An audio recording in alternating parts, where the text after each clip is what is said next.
Hello to all my story lovers. Welcome back in Story Time channel. I'm Pallavi reading interesting stories for you. Today I'm reading The Groom in a Dream. This is a story taken from The Upside Down King, written by the great Sudhamurti. This is a mythological story. Now let's go through it. The Groom in a Dream. Banasura, the son of King Bali, was a mighty Asura with rule over a large kingdom. He was a great devotee of Lord Shiva and goddesses Parvati. At the end of a long penance, Shiva appeared and asked Banasura what his deepest desire was. "O Lord," said Banasura, "I want 1,000 arms so that I can play the mridangam when you dance the tandava and win all wars." Shiva smiled and nodded. Banasura thought to himself, satisfied. With my 1,000 arms and the ability to win wars, no one can stand against me. I am invincible. Shiva handed Banasura a flagpole with a fire burning on top of it. "When this is destroyed, it will signal the end of your rule," warned Shiva. Banasura soon became uncontrollable and destroyed everything that came in his way. He began using his 1,000 arms to shoot arrows, thus ensuring that he became a formidable opponent to anyone who dare stand against him. The Devas became worried about the future. Meanwhile, Banasura soon got bored of winning all battles with his unlimited power. So he went back to Shiva and prayed to him. Arrogant Banasura said, "O Lord, there is no fun in fighting lesser men. I don't want to fight Indra, who is bound to run to you, and there are no humans on earth who can face me. Please grant me one battle with someone who is equal to me." Shiva nodded. Time passed, and Banasura gazed at the flagpole every day, waiting for a change, but there was none to be seen. Banasura had a daughter, Usha, who was a devotee of goddesses Parvati. She was such a beauty that whole world spoke about her. So Banasura decided to arrange a Swayamvara for Usha and also prayed to Parvati, "Please, goddesses, ensure that my daughter Usha gets a worthy match." Before the Swayamvara, Banasura made a double-edged announcement. "Here is a set of weapons that must be used to cut down the flagpole. Whoever does so will marry my daughter, Usha." Clever Banasura knew that the cutting of the flagpole would earn him the battle he desired. On the day of Swayamvara, Usha glanced at the suitors and prayed earnestly to Parvati, "O mother, I want a handsome man and a good husband who will love me for who I am, and not just someone who will be successful at cutting down the flagpole." The goddesses granted Usha her sincere wish, and as destiny was to play out, none of the suitors were able to complete the task. Banasura became so frustrated at the outcome that he wanted to cut it down himself, almost forgetting the consequences of that action. That same night, Usha dreamed of striking man who exuded an aura of love and spoke to her. When she awoke the next morning, the dream was broken, and she suddenly missed the enchanting presence. She became confused. Was it a dream or was it real? The following night she saw him again in her dream. Talked to him the entire night. She began seeing him every night as the days passed. He was so charming that Usha couldn't help but lose her heart to this fascinating man. One day the young man said to her, "Today is a good day. Let us get married." Head over heels in love, Usha agreed, and the two exchanged garlands and completed the marriage ceremony. The next day, Usha seemed absolutely lost in a dream world and unable to take her mind off her husband. Her constant companion was a young maiden named Chitralekha, who was also an artist. She noticed the change in her friend and asked, "What is going on, Usha? You appear to be happy, and yet you seem lost in daydreams.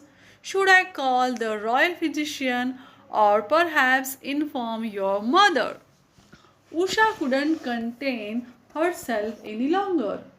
"A young man has been appearing in my dreams in the recent past, and I have fallen in love with him. He is the answer to my prayers. Thanks to Goddess Parvati. Yesterday we got married quietly and without any fanfare." Chitralekha was not expecting this. How could Usha, a princess, get married without the consent of her parents? But she decided not to jump to any conclusions. What is his name? Which dynasty does he belong to? Who are his parents? Usha asked.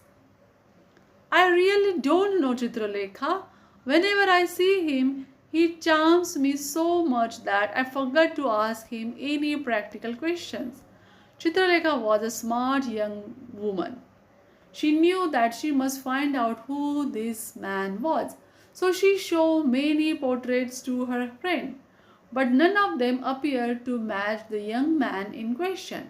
Finally, Chitralekha suggested, "Describe his appearance and his features, Usha. I will start sketching and you can correct me as I go along until the portrait resembles him."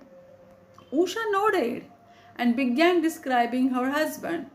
As she gave details about the young man, Chitralekha quickly adjusted and modified her sketch until Usha told her to stop. "I think you can stop sketching. This looks almost exactly like my husband." "But who is he?" Chitralekha wondered to herself. She also knew Mayavi Vidya, which allowed her to travel fast and change her appearance at will. Keeping the portrait of the handsome young man with herself, Chitralekha changed her form and went in search of him. A few days later, she came back and told Usha about her findings. "Forget this boy, Usha. He is the grandson of your father's sworn enemy, Krishna. The young man's name is Aniruddha. His father's name is Pradyumna, and your husband is the grandson of Krishna and Rukmini. Aniruddha is uniquely stunning and he resembles his grandfather. But your father will never give your hand in marriage to him. It is better for your own sake that you let him go." "But he is the one chosen for me," Usha said longingly. "I can't let him go, Chitralekha. Our union is blessed by the goddesses herself."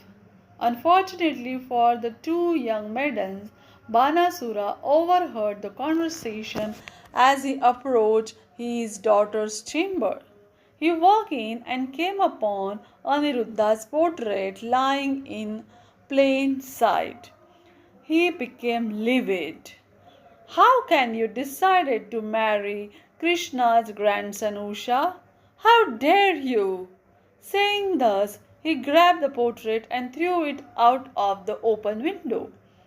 His anger was so unrestrained that the speed with which he threw the picture brought down the upright flag post.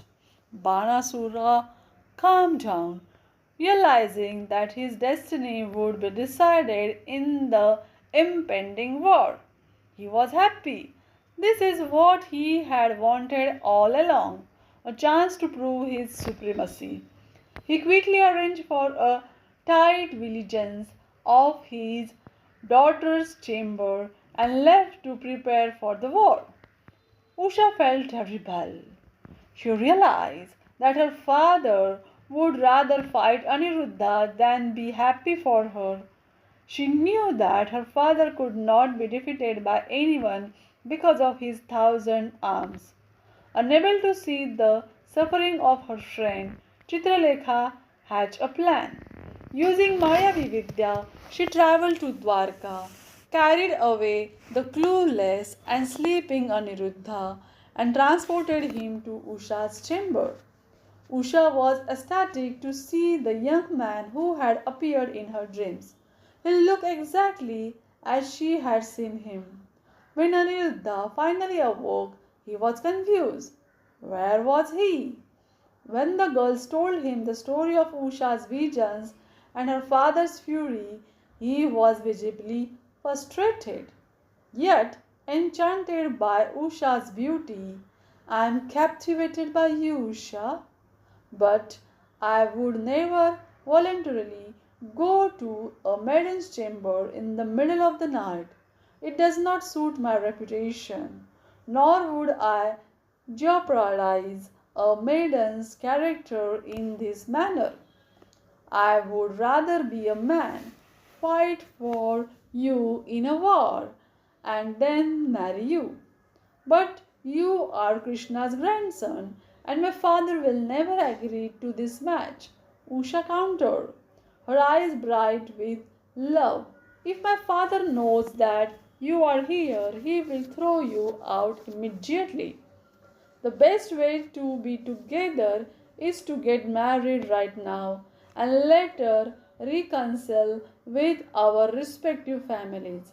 Sometimes it is better to ask for forgiveness than permission. My dear Aniruddha.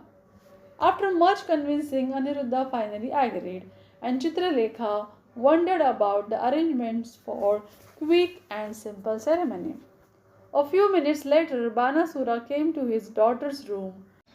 He was a doting father, and despite the fact that he was busy preparing for a war, he thought that he should check on Usha and suggest strongly that she forget this young man whom she claimed to have married without her father's permission. It was only a dream, after all, and it meant nothing. His sudden entrance surprised Usha, Chitrarekha, and Aniruddha. Banasura was immediately enraged to see the man from the portrait who had already supposedly married his daughter without his permission. His anger grew by leaps and bounds. When he saw Chitralekha, he realized that she was responsible for bringing Aniruddha here. He screamed at her, "You were supposed to look after the best interest of Usha. Instead, what have you done?" Out of control, he yelled out his guards to capture the three of them and threw them in jail. Without further delay, he declared war against Aniruddha and his family. Within a short period of time, Krishna heard the news of his grandson's imprisonment and came marching to Banasura's kingdom with Pradyumna and the Yadava troops. The war was brutal. The Yadav army was soon shot down by the arrows from Banasura's 1,000 arms. Finally, Krishna decided to face Banasura himself. The Lord cut away all his hands, and Banasura fell down to the ground desperately. praying to the Almighty Shiva and Goddesses Parvati to come to his assistance. Lord Shiva appeared and said, any day, any time, anywhere, a war is unnecessary. Banasura, you have fought this war only for the sake of your ego and to display your might. Many innocent people have died because of you. Parvati has arranged the marriage of your daughter. You had requested a boy who is worthy of her, and Aniruddha happened to be the perfect match. But most of all, you have misused the power I bless you with, and yet you are lucky to die at the hands of Krishna, the avatar of Vishnu. Saying thus, Shiva disappeared. Intelligent Banasura looked at Krishna. Krishna smiled. Dear child, you haven't understood who I am. Arrogance has destroyed the devotion inside you. And that's why I stand here today. Open your eyes and see the truth. Your family has been extremely lucky because I have visited your ancestors for the fourth time. The first time I took the avatar of Varaha to fight against your ancestor Hiranyaksha and save the world. The second time I came as Narsimha because of the devotion of your great grandfather Prahlad. The third time I came in the form of Vamana to teach a lesson to your father Bali, who was my devotee. This time I have come in the form of Krishna to cut away your 1,000 arms which haven't been used for a worthy cause. Out of my 10 avatars I have come 4 times to your door. Banasura looked at the form standing in front of him and then bowed his head in surrender to the Lord. Just as his soul departed from his body, soon Aniruddha and Chitralekha were freed from prison. Later they came to Dwarka and the wedding was celebrated with much pomp and show. Today, the locals in Uttarakhand identify a place called Sui as where the bitter war between Banasura and Krishna is said to have taken place. Huge quantities of blood spill everywhere and collected in the form of pond, which is known as the Lohavati. The water continues to sport a tinge of red. Now, this is the story of Banasura and Krishna. Do you like it? Then tell me in the comment box and subscribe our channel. Thanks for watching, guys. Bye bye.